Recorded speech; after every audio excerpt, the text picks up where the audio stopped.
Hello, my lovelies. Celeste Rawlings, and I'm back with someone incredible, Hollie Houston, and she's going to tell us all about her incredible journey and the things that she does. And my first question to you will be, where do you originally come from, and how did you end up in Spain? Oh, the one question that has a very long story, but I'll be very short and sweet. So I was born in the UK, Southampton. My origins, my family are from Myanmar in Burma, in Asia. Oh, wow. That's where I get my dark hair and dark skin from. Fantastic. So a very beautiful exotic country. So my grandma was from there. And I moved to Spain about 4 years ago with my family and my partner at the time. And yeah, I've been here ever since. And I don't think I'd ever want to go back.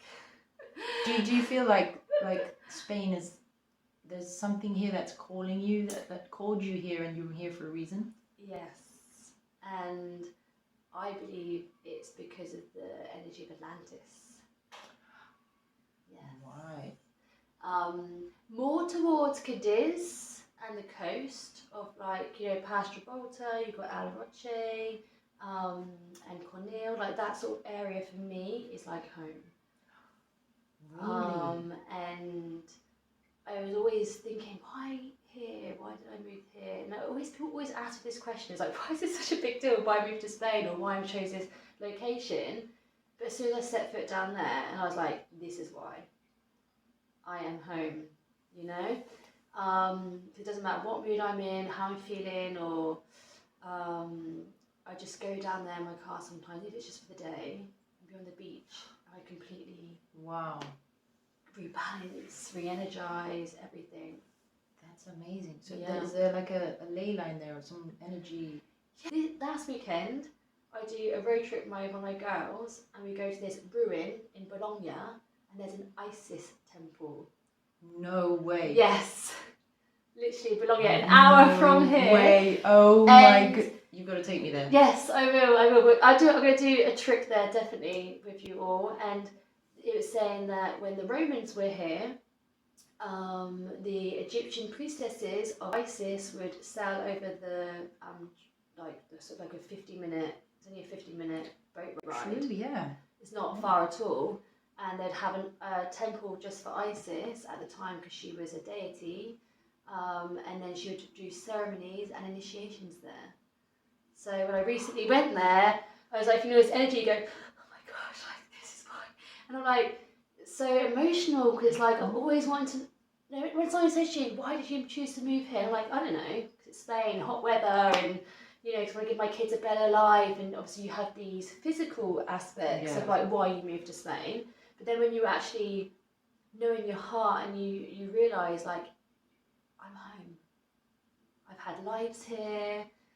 I'm meant to be here. I'm meant to be showing people this coast. I'm meant to be like activating people's DNA here, doing retreats here, ceremonies here, bringing people from around the world, like, to this area.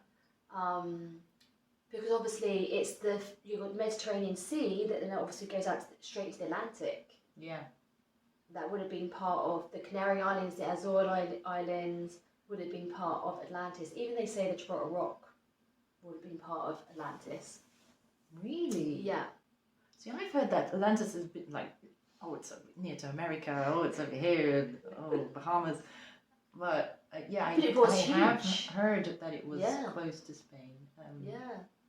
And it's actually made the hairs on my arms stand up. It's amazing. It will do, because you would be part of Atlantis. There's probably another reason why you're here as well. Okay. See, I thought maybe it was because the energy here is so dense.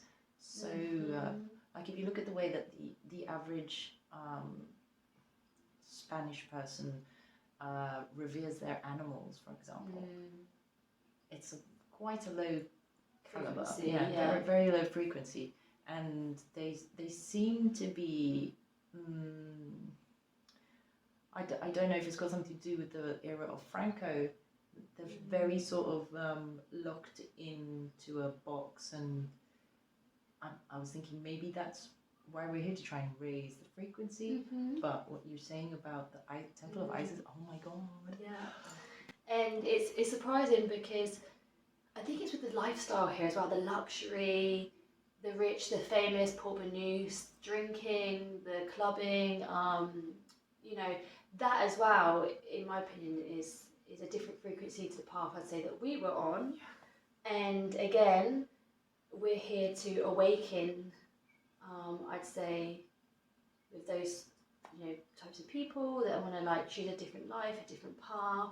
They want to start their own inner healing journey, to transcend and transform the luxuriousness to more of like a holistic approach in everything that they do, their whole lifestyle, you know. And I feel with the South Coast, more when you go down towards like the Cadiz area, it's like being in the Caribbean. Like the sea is crystal blue, the sand is like golden. It's you know, it's beautiful. And we forget Atlantis was not just like a country, it was like a whole, it's like half the world basically. It's like a huge continent, the way how people would describe it anyway. That would make sense. Yeah, it's like the whole Atlantic Ocean, because it was together, if that makes sense, as a whole land mass. Yeah, the continent was one before it split up into... Yes, and then become a flood, because Atlantis was destroyed because of the flood. But that's a conversation for another day. For another day, yes. Yeah, and obviously this is my perception. It doesn't mean it's the truth. I always say that to everybody. True, yes, we can all have our own perceptions. Yeah. But it does sound great. So if you resonate with it, then... Totally. Okay, so my next question is, explain a little bit about what you do and why you've chosen to do it. Okay, another big question. I'll be short and sweet, I promise. So, when I moved to Spain, in a way I was running away. I thought moving here things would change, I'd be happier, but in a way it made my life worse, because I moved away from a career that I enjoyed, that I was earning very good money with. I moved away from my friends, a big chunk of my family, so I felt very isolated here.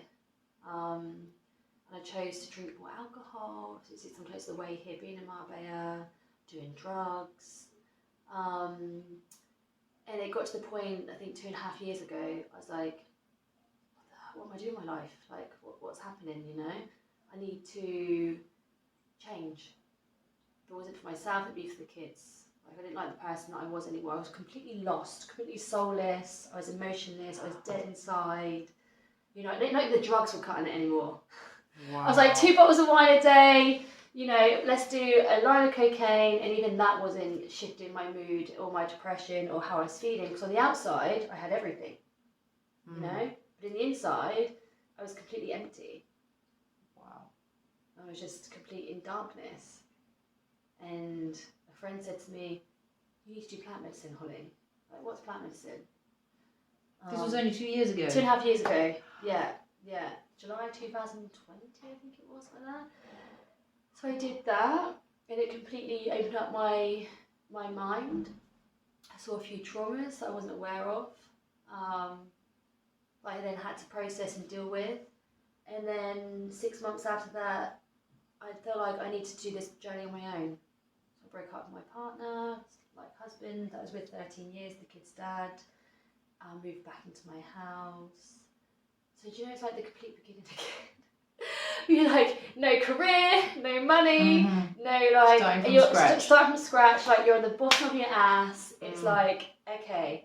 And at the same time, you've opened up this Pandora's box and you've seen things you didn't even imagine even existed. Yes.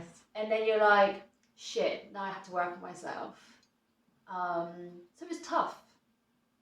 I think all mums that have the courage and strength to leave their long-term relationships and to start this path of like the inner journey and the inner path, I think we have to celebrate and, you know, all be proud of each other, because it's not everyone can do it. I suppose this is got to be strong, why I'm here and why I want to do this podcast, because I feel like we can all do it, you know? We can all do it, and we all need to do it. Yeah. Stop running away from it. We've got to face it. Yeah. Yeah. So what is it that this? Did you have sort of an experience during your plant medicine episode where it said to you, this is where you've got to channel your energies, this is what you need to do, and this is the demographic you need to aim to help? Yeah, and it was all about seeing traumas I wasn't aware of and seeing things that I was aware of and facing your dark shadows. And everyone, the Christians, like, what is a dark shadow? what is this thing that everyone talks about? And it's like, does it even exist, you know? And it's the way how I see it is a reflection of yourself. And you see that in other people as well. And in yourself, and it's like things you don't want to see, the things you don't like about yourself, that you then have to go on accepting yourself and taking responsibility for yourself and your actions. And that's basically what I've been doing for the last 2 years, I think. And a lot of it with the sexual energy. Okay, and how are you doing this? In groups of just women or with men as well? For me, it's a path on my own, but I've been very lucky that I've been connecting with men. That's been my reflection, and then helping me with my inner healing work. And it's through my own journey, my own experience, that I then wanted to recreate, to share this experience, this knowledge or this wisdom to help other women that's on this path. Wow. And then, so when women come, you do, what do you call them, women's circles? Yeah, so I started off really doing goddess retreats, first of all. That's how I started off. Through my experience of going to Egypt 3 times this year with Matthias de Stefano, also with my connection with Mary Magdalene. Wow. And Yeshua, the Christ consciousness, is where I created the whole goddess workshop. And so I work with the dark goddesses, Lilith, Kali and Sekhmet. And on day 1 we work with the dark shadows, and that's basically emotions of like shame, guilt, fear, judgment, resentment, anything that we get triggered in our everyday life that we feel like we need to work on. And then I show them how to transform, like the alchemy of your heart, through forgiveness, gratitude, unconditional love, your inner child. And that's working with Isis, Hathor and Mary Magdalene. Incredible. Wow. So you're doing these, wouldn't call it a ceremony, no? Yeah, it's a ceremony. It's definitely like a ritual, a ceremony, a sacred space, I like to call it. Okay, so and you're doing it here in Spain, or you're doing it in the UK as well? So I'm just launching. Wow. Okay. Like for me, it's going to be like the new year, new career. I've literally spent this last year dedicating my life to research. And so we're going travelling all to these sacred spaces, you know, Glastonbury, south of France, Egypt, Stonehenge. So because all of these places are sacred and they hold very high frequencies. So not only be doing my own inner healing, my own inner journey with these places, it's made me think of creation and ideas of bringing groups of women to these places to have ceremonies, to then also help them heal and to activate their own abilities or like DNA the sacred or feminine. The sacred feminine, yes, with the Mary Magdalene, definitely. Wow. Oh, love it. Has it been a struggle to become who you are today? Yes. every day, I think, is a struggle. You, like everyone, we get our days. You know, this roller coaster that's never ending, and it goes up and down. You know, one day you're good, one day you're bad. One day you're good, one day you're bad. Yeah. And my children are like, "What is wrong with you, mummy? Like, what the hell? You were happier with daddy. Like, you were happier, like, because I was drinking alcohol, so I'd use alcohol to mask the pain. Like, fun, mummy, and because obviously, you know, alcohol would, I'd use the alcohol to dampen the void. But obviously now you take. I've only been alcohol free for 3 months. Have you noticed a difference? but I've been worse because you have to go worse Yeah. before you can even become better. So before, like, it's only like these last 3 months I've been doing this journey with no alcohol, and it's been excruciating, absolutely excruciating, very painful, because I've been drinking alcohol since I was 11.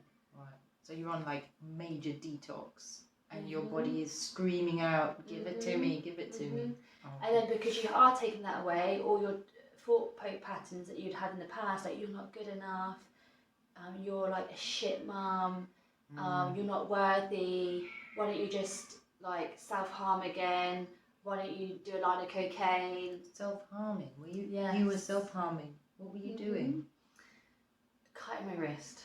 Oh Yeah. my goodness. Since the age of 18, I think, as a coping mechanism of like dealing with the shadows, I say. So it's been So then, did you notice when you were a child that you were different to everyone? Is that what caused you to sort of like want to leave, and so you're just like, I can't take it because this is a very low frequency, and you don't recognize it, you're not from here? Yeah, and it's the feeling of like being very much like an empath and very sensitive to energy. And you didn't know what it was, you couldn't handle it, right? Or the traumas I'd experienced, and unfortunately I'm not ready to go deep into like the traumas yet. With me personally now, because it's still something that I'm working with.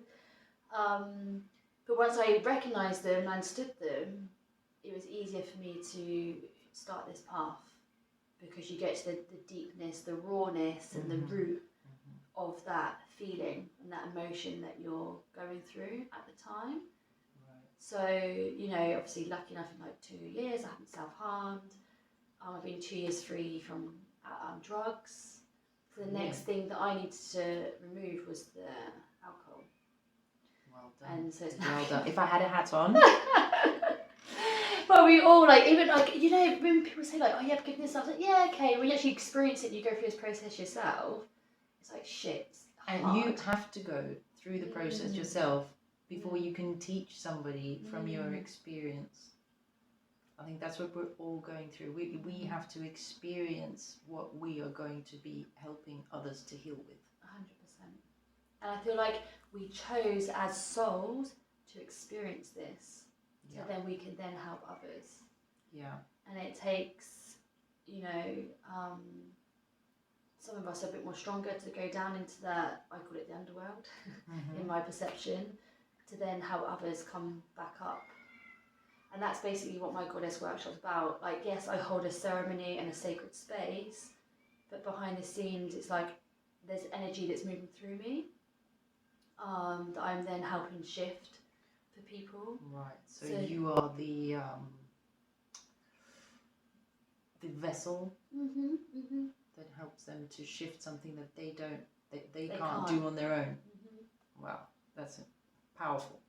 Yeah. Okay. Was there ever anyone or anything that held you back from being where you are today? I mean, the first thing that comes to my mind, I say, is children, because there's always a pull and effect, push and a pull effect with children, and like an anchoring, and you know, you want to be free, you want to fly, you want to like do the things you need to do, but then they pull you back and ground you. So it's not a negative thing; it's a positive thing. But at the same time, it's like it's fucking hard doing this journey and being a mum at the same time. I'm not gonna lie. Well, there are some. I did read somewhere that the souls that have come here, that answered the call from Earth, that came here just to do the work and help and then leave, they have no want for children at all, because they know that they have children, they'll create karma, and they'll be pulled back into this realm again and again and again. So a lot of those people don't have children, and they can just, when they leave, that's it, they're gone. So what does that make us then? We both have had children. And they're roughly the same age as well. It's very strange. Yes, and we're having the same struggle. It's like, yeah, it's beautiful. We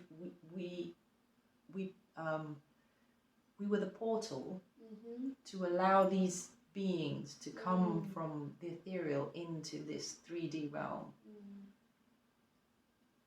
But that's not where it ends. There's so much to it. Like so we've got our work cut out. Yes, yeah. And there are mini masters. So there are again our reflections. They're here to teach us. Oh boy, yeah. Yeah. So like, you know that every day we get triggered and we're like, okay, she triggered me right now. Why is she triggering me? Because she's showing me something that's inside myself that I need to heal, that I need to have love and compassion for, that I need to like transform, that I need to accept, that I need to take responsibility for, because all she's doing is slapping me back in the face. And I'm just like, I don't want to look at you today, but I can't get rid of you because you're my child. Like, you're always here. You're always reminding me of the things that I have to work on, because you are my reflection. And the thing is, my daughter, Mia, so she's a Leo. My ascendant is Leo. So it's basically your face value personality. It's the things, the negative aspects of a Leo that I don't like. You know? Then it's like my son is my Pisces. He is my moon in Pisces, so he's my emotional boy. So everything that he is, he's emotion. So it's like he just breaks down crying. I'm like, why are you crying for? Like, why are you so sensitive? It's like, because I need to become more sensitive. Wow. I need to become more of an empath. I need to open up that bridge of heaven and earth and break down that barrier where I become more emotional, more compassionate. So they have come here to help you. Yeah. To become the person you need to be. Yeah. Yeah. That's, yeah. If our kids are listening, yes. Thank you. Thank you. We won't be the people we are without you, and I love you. You know, sometimes I scream and shout, and then like, I feel guilty. I'm like, oh my gosh, I've just screamed at my children. Yeah, we feel very guilty. Mum. We're trying hard. Yes, exactly. And you know, we are here as parents to, break patterns, to break belief systems, to, break down culture. So, the new can be born. And the new could be born. New could be born, and they're waiting. They're waiting. I've interviewed somebody that told me that she has actually seen the spiral of souls that are waiting in line to be allocated to a body. Wow, very powerful. It gives life a whole new meaning when you realise how lucky you are that you got in here, and there's millions of souls waiting for their turn. To be on the playground of planet Earth. Oh my goodness. So even though we moan like how shit sometimes we feel and how much sadness, but at the same time, we've got to be grateful, like you said, Celeste, and just honour that we are here. Honour that we're, as hard as it is, just get for some perspective. Yeah. Okay, so how old were you when you realised that something was not right in this world and that we need to do something to change it? Believe it or not, I was actually more conscious of planet Earth and of animals before I even become conscious, if that makes sense. So quite early on, I've become a vegetarian. Right. Because of the feelings and emotions of animals. I felt very sensitive to that. I started recycling more. I created a business to do with more ethical products. Oh wow. Things I haven't had the time to revisit yet because of my own inner healing journey. I was doing vegan recipes. I wanted to open up a vegan restaurant, and all these things way before I was even awakened. Oh wow. But I must admit, I was very much in the 3D world until about 6 years ago. I would say the 3D world is for me, my life was just going out every weekend from Thursday to Monday, partying, clubbing, getting drunk, shall I say. And obviously when my kids were born, you're just then into mummy world. You're just a mum. Yeah. You completely lose your identity. Absolutely. And you lose yourself. Yeah, I suffered with that. Yeah. I went from being Celeste to now I'm your caretaker. The cook, the cleaner. The one that wears many masks, and we just lose ourselves. Absolutely. And that's something that should be addressed as well. Yeah. We should do workshops for mothers that Need to lose their identity and exactly. yeah, because it's almost like you have a new purpose in life. You've got to bring these little beings up, but it completely strips you of who you thought you were. And it's sad. Yeah, and it's quite traumatizing. If you don't have anybody to tell you, okay, this is going to happen, but you're going to come out of it. Yeah. So just deal with it. They don't teach you this at school, do they? No, they don't. No, your parents don't even teach you this. No, because they were never taught it. They tell you about reproduction and how to wear a condom and stuff. They don't tell you like how to be a mum or what it entails to be a mum or how to be the right way. And I suppose this is what we need. This is what we need. Yes. Yeah.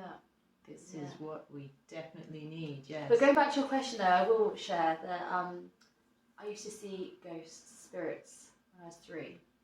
When you were 3? Yeah.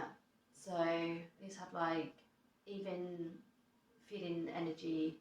I think when I had my trauma when I was quite young, I think I was completely disconnected from that sort of like ability, sort of clairvoyancy, should we say. But my mum used to say, I used to see spirits. So you would go to her and say, Mummy, there's someone in my room? Yeah. I used to have a friend that used to follow me around as well. Oh, wow. Yeah. I used to go into houses and be like, I'm not going in there, there's something bad in there. And then my mum would do research and I'm like, oh my gosh, somebody just died in here. Or my little imaginary friend like was ran over right in front of our house that lived in our house. So she used to hang around with me. And how I described her as a little girl, she was then in the newspaper. So that's how my mum would know, like, okay, is it just an imaginary friend or has my daughter actually got the thing where she can see spirits? So then she'd do the research and she'd find newspaper clippings or people from neighbours would then confirm that somebody had died in the house and they looked like this, they were this person. So when did you stop having that? I think when I was about 4. So 4 to 5. Right, so it was a short window. Short window when I was connected to source and spirits and energy and the 4th dimension, as we call it, or the spirit realm. And then something traumatic happened to me at that age. Shut up. Yeah. Oh, okay, yeah. Because I think like that's what tends to happen. Yeah. And this is when I then start working for me with the inner child. Oh, brilliant. Yeah. I don't think there's one human being on the planet that doesn't have to do that. Work, and have that experience of like, because it's not just like, oh, I'm going to work on the inner child workshop. It's like it's constantly working with it every day. Yeah. It's one of the workshops that I do online for people. Fantastic. Yeah. And we're going to have all her contact details in the description underneath. Yeah, thank you. Right. So next question. Do you ever doubt yourself? Constantly. It's getting better. I think the stronger I become, the more dependent I become, the more I feel, that I'm in the right path. Do you ever get sort of confirmation? Yes. What do you get? Like I do my oracle cards, or sometimes things happen. Like so recently, for example, I've been to Egypt with Matthias 3 times, and they're not cheap. No, I know. They're like $4.5 grand per trip. I did 3 in 1 year, but for some reason I always end up getting the money. You manifest the money. Like always ends up like somebody books a course with me, and I get like the money in my account, and so it's always happened.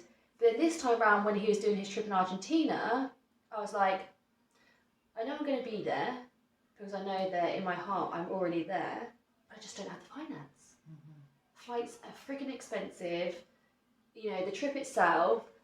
So I said to the universe, I said it loud to the universe, I'm talking like I was talking to you. Yeah, like, look, I do that. Look, if I'm meant to be in Argentina, then the money's going to appear in my account, or something's going to happen. I'm not going to get in debt for it. I'm not going to my children are not going to sacrifice themselves from it.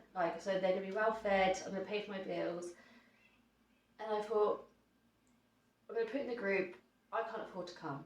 And this is in the Yo Soy group, the WhatsApp group. And then the next minute, somebody messaged me and said, Holly, I'm going to pay for you to come. I went, huh? What? And I was like, what? You're going to lend me the money? She said, no, not lend. I'm going to give you the money. This is a gift from the universe. The universe has heard your calling. You're coming to Argentina. And I was just like, shut up. No way. My. It's like, and I guess I'll give it back to you. So no, you're not giving it back to me. It's going forward. Money doesn't go back. This is energy. This is how it works for you. I'm going to forward it to you. You're going to pay it forward to you're someone going to come else, back. And then one day when you're ready, you're going to do the same for somebody else. Oh my. So $4,500 later, that's how much it cost, like for the flight, and she even gave me extra to help pay towards my bills because I'm a single mum. So for me to take, 10 days out of work or whatever, to pay for the mortgage and car and whatever. Yeah. So I was just like, okay, so this is a sign, as you said. Do you get a sign? And this was my sign that I have to be there. Absolutely. So I felt very truly honoured, felt truly grateful, and she really taught me as well, like how to receive. And that's We very, all struggle. We very struggle with that. important because at first I was not rejecting it, but I was like, I don't know how to receive this gift because this has never really happened to me before in terms of like receiving money or receiving something from somebody. And I was like, okay, I'm gonna have to work on this. That's amazing. Yeah. Wow, I love it. Yeah, it's like I could talk about that again for ages, but we will. About my trip in Argentina. We will. And the trips in Egypt. So watch this space. Okay, so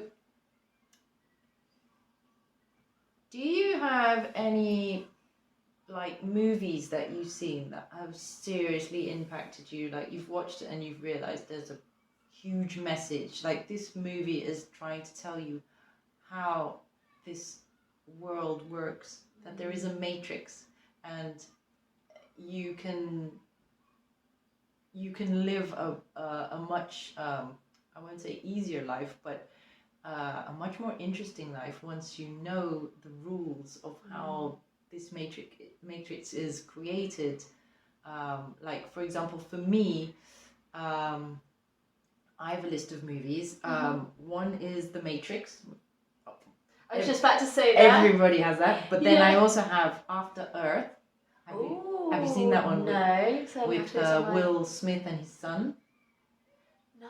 You got to watch that. It's basically he teaches his son that if you don't show fear, there are these creatures that are blind, huge creatures, and they will kill. Wow. And they can only find you if they can smell the fear, if they can sense the vibration of fear. So the father shows him how he moves in between these beasts without fear, and they cannot sense him. And that's basically all we are. Mind blowing. Yeah. Okay. And that's what we're like walking fear bubbles like this. Yeah, attracting all these the negative frequencies. Yeah, exactly. And it's just about us pushing past that and breaking that and living in no fear. Yeah, so that's you've got to watch that. Yeah, I'm gonna watch that. The other one is Indiana Jones and the Temple of Doom. When he has to imagine the bridge before he can step on it and cross over that. Wow, to be fair, I love the part of Indiana Jones, but this one I'm gonna have to definitely watch as well. Yeah. I need some things to watch in this cold weather now. Oh, okay, I'll go lips. Another one is Inception. Yes, with Leonardo DiCaprio. Yeah, where he goes into the mind. Yeah, and creates different realities. Other one would be Avatar. Oh my gosh, Avatar 2 is out now. Is it? Right? Yes. Okay, gonna watch that. So to watch that. So I'm very aware, like, okay, no, when I go to sleep now, who am I going to be? Where am I going to be? Astral traveling. Yes. Mrs. Harris Goes to Paris. Have you seen that? No. It's a very innocent little movie, but it's about how she wishes for things, and they come to her in a roundabout way. Wow. And that she's a generally authentic, nice person. She doesn't have it easy. She's struggling, but she's authentic, she's genuine, and she ends up with this incredibly expensive Chanel, I think it's Chanel dress. Wow. Beautiful. So, yeah, and the other one is Free Guy. Have you seen Free Guy? No. Oh my god, it's this guy that is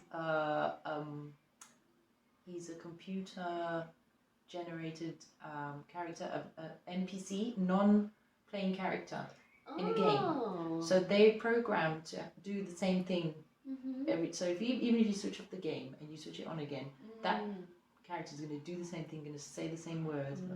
So he's one of those in this in this video, and one day he's just like, wait a minute, I do the same freaking thing every day, and he wakes up and his life becomes incredible. Wow. So with all these movies, I've been sitting there with people next to me, and I'm like, am I the only one getting the message here?